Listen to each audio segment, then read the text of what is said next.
शिव पार्वती विवाह। जब सती के खुद को योगाग्नि में भस्म कर लेने का समाचार शिवजी के पास पहुंचा, तब शिवजी ने वीरभद्र को भेजा। उन्होंने वहां जाकर यज्ञ विध्वंस कर डाला और सब देवताओं को यथोचित फल दिया। सती ने मरते समय शिव से यह वर मांगा कि हर जन्म में आप ही मेरे पति हो। इसी कारण उन्होंने हिमाचल के घर जाकर पार्वती का जन्म लिया। जब से पार्वती हिमाचल के घर में जन्म, तब से उनके घर में सुख और संपत्तियां छा गई। पार्वती जी के आने से पर्वत शोभायमान हो गया।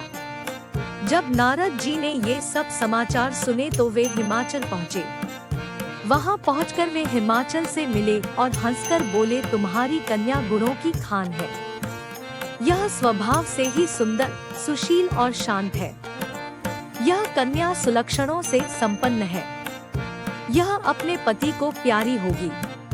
अब इसमें जो 2-4 अवगुण है वे भी सुन लो।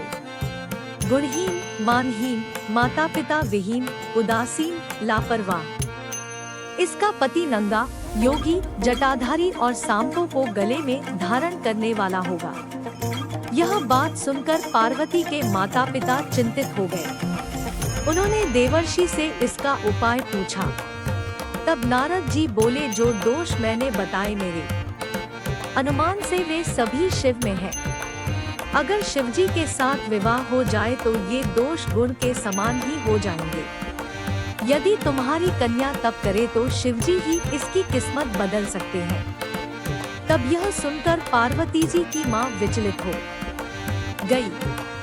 उन्होंने पार्वती के पिता से कहा, आप अनुकूल घर में ही अपनी पुत्री का विवाह कीजिएगा, क्योंकि पार्वती मुझे प्राणों से अधिक प्रिय है। पार्वती को देखकर मैना का गला भर आया। पार्वती ने अपनी माँ से कहा, माँ, मुझे एक ब्राह्मण ने सपने में कहा है कि जो नारद जी ने कहा है तो उसे सत्य समझकर जाकर तप कर। यह तप तेरे लिए दुखों का नाश करने वाला है। उसके बाद माता पिता को बड़ी खुशी से समझाकर पार्वती तप करने गई। पार्वती जी ने शिव को पति रूप में पाने के लिए तपस्या आरंभ की, लेकिन शिव को सांसारिक बंधनों में कदापि रुचि नहीं थी। इसलिए पार्वती जी ने अत्यंत कठोर तपस्या की ताकि शिव प्रसन्न होकर उनसे विवाह कर ले। जब सप्तर्षि सती की परीक्षा लेने गए, सप्तर्षि ने पार्वती से जाकर पूछा, तुम किसके लिए इतना कठिन तप कर रही हो?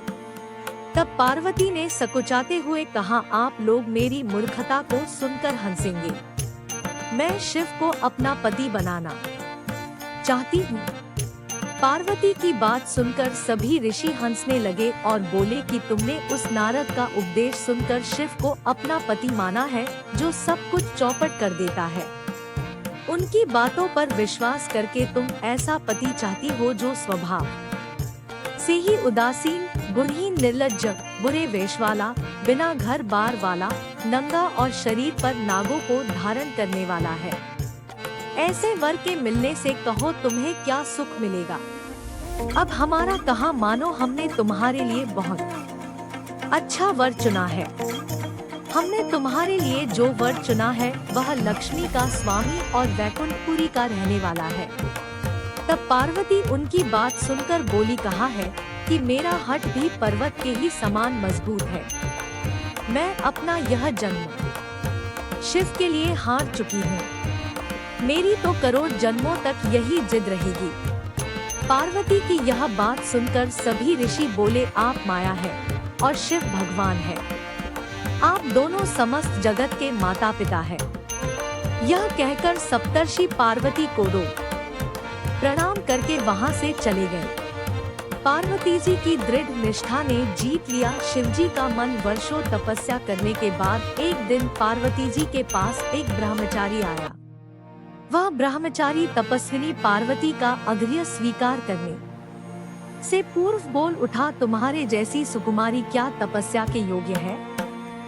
मैंने दीर्घकाल तक तप किया है। चाहो तो मेरा आधा या पूरा तप ले लो, किंतु तुम इतनी कठिन तपस्या मत करो।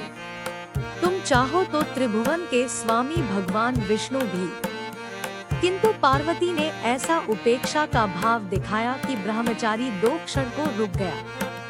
फिर बोला, योग्य वर में 3 गुण देखे जाते हैं, सौंदर्य, कुलीनता और संपत्ति। इन तीनों में से शिव के पास एक भी नहीं है। नीलकंठ, त्रिलोचन, जलाधारी, विभूति पोते, सांप लपेटे शिव में तुम्हें कहीं सौंदर्य दिखता है?